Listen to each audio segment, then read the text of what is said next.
धन्यवाद सभी का।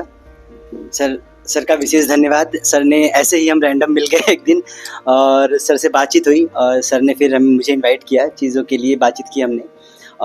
तो मुझे अच्छा लगा कि चलो ठीक है, कम से कम जौनपुर छोटा सा शहर है, वहाँ से निकल के लोगों मतलब बड़े स्तर तक जाना, वो एक जर्नी, एक हिस्सा है, ठीक है, एक जर्नी का एक पार्ट है, वो सभी के साथ होगा। आप भी आज यहाँ बैठे हैं, कल को सभी के सभी यहाँ से आगे जाएंगे। मेरी शुभकामनाएं भी सभी के साथ हैं और मेरी विश है कि हाँ, हर कोई अपनी लाइफ में अच्छा करे और आगे बढ़े।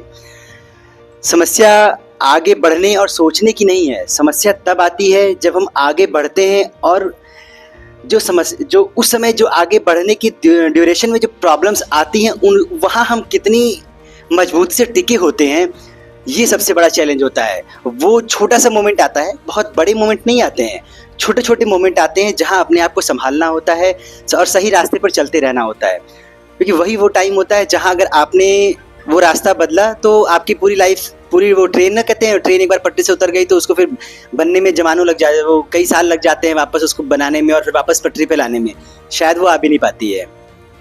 तो मैं अपनी जर्नी थोड़ी सी बताता हूँ आप लोगों को। 2008 में जब मुझे आई सर 2008 पहला जो जौनपुर जीनियस प्रोग्राम था, पहला जौनपुर जीनियस का प्रोग्राम था और मतलब कंपटीशन तब, अभी का प्रोसेस थोड़ा सा कम मुझे पता है, फॉर्म आते थे उस टाइम जौनपुर में, जीके कॉम्पिटिशन्स बहुत हुआ करते थे, बहुत सी संस्थाएं कराया करती थी और कराने के बाद पता नहीं चलता था कि क्या हुआ क्या नहीं हुआ। वो बुलाया, लड़कों को सम्मानित किया, फिर वो ख़त्म वहाँ से। लेकिन सर लोगों ने स्टार्ट किया, जब ये साइबर इंस्टीट्यूट ने स्टार्ट किया तो जौनपुर जीनियस नाम से प्रतियोगिता हुई और मुझे इतना याद है मुझे कि हम लोग शायद मुक्तेश्वर या बीआरपी में गए थे एग्ज़ाम देने, जीके, उसका जीके का कंपटीशन था, एग्ज़ाम देने गए थे और वहाँ पे एग्ज़ाम दिया हम लोगों ने। एग्ज़ाम देने के बाद कुछ दिनों बाद रिज़ल्ट आया, बहुत से लड़के, उस टाइम बहुत लड़के भरा करते थे फॉर्म। रिज़ल्ट आया तो मेरा भी नाम, उसमें 3 कैटेगरी थी, तो एक सीनियर कैटेगरी में मेरा नाम आया, उसमें मैं आई थिंक 9th-10th में रहा हूँगा शायद, या 10th में ऐसे कुछ रहा हूँगा, या 12th में। देने के बाद एग्ज़ाम हुआ, सर ने सम्मानित किया, हम घर चले गए, लेकिन सफ़र वहाँ ख़त्म नहीं हुआ। फिर उसके बाद से हमारा सर से, चूँकि हम लोग यहीं रहते थे, सर से संपर्क हुआ, सर इंस्टीट्यूट चलता था। ऐसे ही एक बार हम लोग किसी मित्र के माध्यम से आए इंस्टीट्यूट में देखने के लिए, अच्छा लगा, यहाँ पे जुड़े, यहाँ से सीखा हम लोगों ने। और आपको मैं बताता हूँ, उस टाइम जो मैंने हैंड नोट बना रखी थी, वो पतली छोटी सी डायरी थी मेरे हाथ पास, वो डायरी मेरे पास आज भी रखी हुई है। और वो MS वर्ड, उस समय MS word, MS Excel, PowerPoint और MS पेंट, ये चूँकि उस टाइम कंप्यूटर बहुत ज़्यादा पॉपुलर नहीं था जैसे आज है, जितना पॉपुलर है, उस टाइम लेस पॉपुलर था। तो अगर कहीं कंप्यूटर हम लोग को आधे घंटे के लिए मिल जाता था ना काम करने के लिए, तो बड़ा बहुत खुशी होती, अरे आधे घंटे कंप्यूटर चलाने को मिल गया हम लोगों को, ये टाइम था उस टाइम पे। तो वो डायरी आज तक रखी हुई है मेरे पास, मेरे घर में, और वहाँ से सीखा जो भी सीखा, ठीक है। फिर आगे बढ़े, 12th करने के बाद, यहाँ से 12th करने के बाद मैंने कैट का एग्ज़ाम, कैट के फॉर्म भरा, और कैट का फॉर्म जब भरा तो मतलब आप लोगों को सच में हंसी आएगी कि जौनपुर या लखनऊ तक भी कैट या कोई तैयारी कराने कोई इंस्टीट्यूट नहीं था, इतने फाइनेंशियली भी इतने स्ट्रांग नहीं थे कि कोचिंग ज्वाइन करते उस समय। मेरे दोस्तों ने तो नहीं मजाक उड़ाया, लेकिन मेरे रिश्तेदारों ने बड़ा मजाक उड़ाया, अरे क्या कैट निकालोगे, ये लिटरली सच बता रहा हूँ आप लोगों को। भगवान की कृपा रही, 98.7 परसेंटाइल रहा मेरा कैट में उस समय, और बिना किसी सपोर्ट के,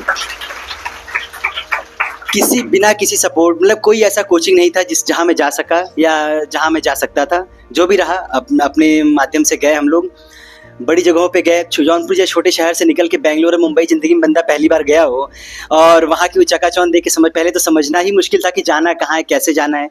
चलो ठीक है, वो सफ़र स्टार्ट हुआ, 2 साल 3 साल का MBA किया।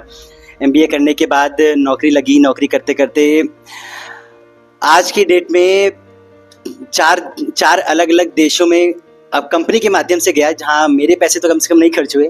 US हो आया, फ्रांस हो आया, जर्मनी हो आया और UK हो आया, 4 देशों में हो आया।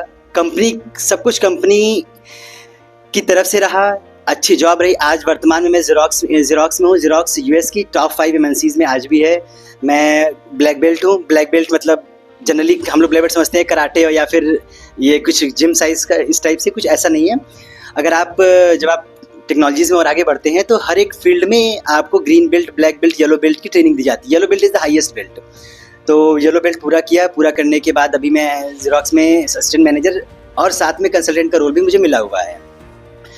ये बताने का पर्पज़ मेरा सिर्फ इतना है कि हम जितने लोग हैं, हम यहाँ से एटलीस्ट, शायद मैं ज़्यादा ना हूँ, मेरे से ज़्यादा भी कर सकते हैं लोग, और बहुत ज़्यादा कर सकते हैं लोग, ठीक है। और इतने पे ही रुकना नहीं है। आप ये मत सोचिए कि ठीक है नौकरी मिल गई, सुकून से बैठ गए यार, सुबह शाम का अच्छा दाल रोटी चल रहा है, 4 लोगों को कुछ कर दे रहे हैं, वहाँ वो रुकना नहीं है वहाँ पे, ठीक है। आप तब कुछ कर, आपने अगर सोसाइटी से कुछ लिया है ना, तो आपकी भी जिम्मेदारी बनती है कि आप इंटरेस्ट के साथ चुकाएं। आप बैंक से भी अगर लोन लेते हैं तो बैंक इंटरेस्ट के साथ मांगता है, तो उतना का उतना नहीं मांगता। तो अगर मैं ये नहीं कह रहा कि मैं साइबर इंस्टीट्यूट से, मैंने अगर अपने समाज से लिया है, समाज सभी से मिलता है, समाज अपने बराबर वालों से बनता है, अपने बड़ों से, अपने गुरु से, अपने पेरेंट्स, हर एक से, सबसे बनता है समाज।